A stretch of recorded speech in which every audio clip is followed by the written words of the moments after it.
స్కూల్లో ఐఎం కింద చేస్తాం. ఎలా ఉంది Kakinada development area? Kakinada development ఒకప్పుడు ఎలా ఉంది, ఇప్పుడు ఎలా ఉందమ్మా? సార్ చాలా బాగుందండి. జగన్ గారు వచ్చాక నాకు ఐఎం పోస్ట్ ఇచ్చారండి స్కూల్లోని.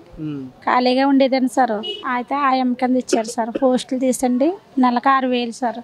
మా అబ్బాయికి అమ్మఒడి వస్తుంది, చంద్రశేఖర్ రెడ్డి గారి దయ వల్ల అమ్మఒడి వస్తుంది సార్. మాకు టిట్టుకో ఇల్లు వచ్చిందండి, 1,00,000 రూపాయలు కట్టిన తర్వాత ఆయన ఏం మాట్లాడలేదు సార్. మాట్లాడకపోతే ఈయన వచ్చిన తర్వాత ఇల్లు ఇచ్చారు సార్, డబుల్ బెడ్రూమ్ ఇల్లు ఇచ్చారండి పర్లేపేటలో. ఎమ్మెల్యే మీ దగ్గర వస్తున్నారా?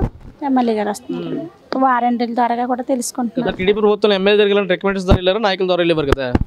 ఇప్పుడు అలా ఏం లేదండి, వారంటీలు అడిగితే చాలండి, అన్ని సమస్యలు తీరుతున్నారండి. పొద్దున్న లేసి వారంటీలు వస్తారు సార్. మా ఇంట్లో ఒక కోటా సీట్ ఉన్నది అనుకోండి, మేము ఎక్కడెక్కడికో తిరిగి వెళ్ళాం సార్. మున్సిపల్ ఆఫీసులకి, కలెక్టర్ ఆఫీసులకి తిరిగి వెళ్ళాం సార్. ఇప్పుడు అలా ఏం లేదండి, ఒక కోటా సీట్ పోతే ఎమ్మంటనే వస్తుంది సార్. ఏదైనా సరే బాగుంది సార్, చాలా బాగుందండి.